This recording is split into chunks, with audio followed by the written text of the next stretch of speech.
Hai orang-orang yang beriman, atas kalian untuk melaksanakan ibadah puasa. Jadi panggilan ini bukan pada panggilan profesi. Panggilan ini adalah panggilan bagi orang-orang yang punya iman.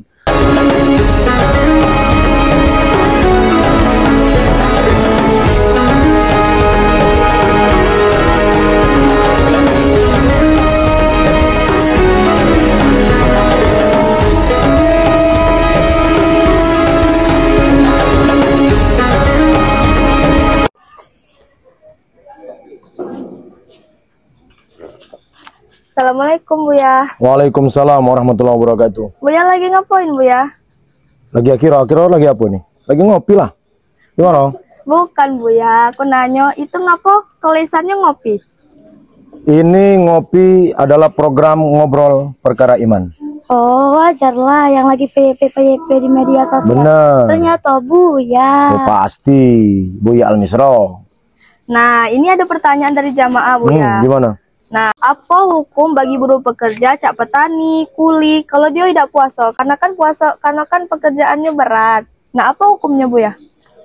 Kembali lagi kepada konsideran ayat ketika Al-Quran berisi 6.326 ayat yang memuatkan tentang bagaimana sebuah perintah dan larangan. Adapun perintah dalam melaksanakan ibadah puasa ini, Putri Nadira, sesuai pada panggilan ayat yang Allah berfirman, ya ayyuhallazina amanu.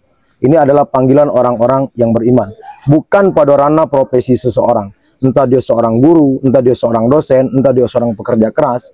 Selagi panggilan itu seruan bagi pelaksanaan ibadah puasa, sebagaimana ayat yang paling masyhur yang sering dibacakan oleh para dai, ya ayyuhallazina amanu kutiba alaikumusiyam. Diwajibkan bagi kalian, hai orang-orang yang beriman, atas kalian untuk melaksanakan ibadah puasa.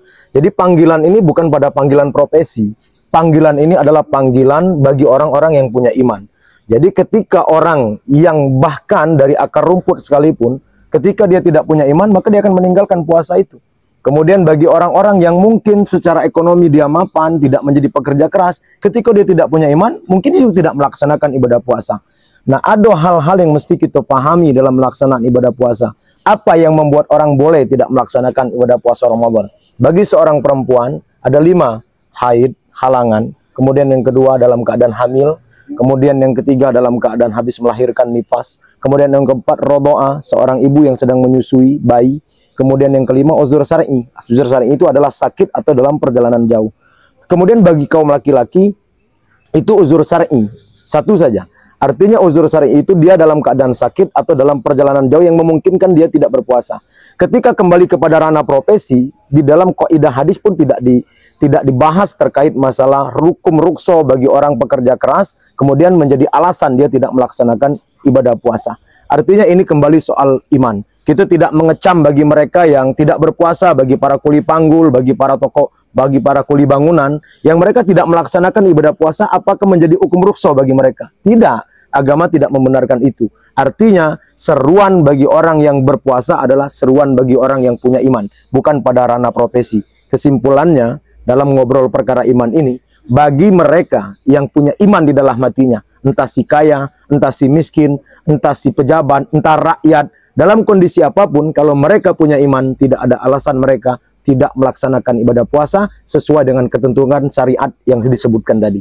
Maka itu yang paling terpenting untuk memahami agama. Mudah-mudahan semua kita, baik kuli bangunan dan kawan-kawan yang profesinya baik ataupun tidak baik, menurut kacamata pandangan manusia, semuanya melaksanakan ibadah puasa Ramadan. Alhamdulillah. Gitu. Oh, jadi begitu ya. Cak itu Nadira. Nah, baiklah, semoga apa yang disampaikan oleh Buya bisa dipahami oleh para jamaah. Amin.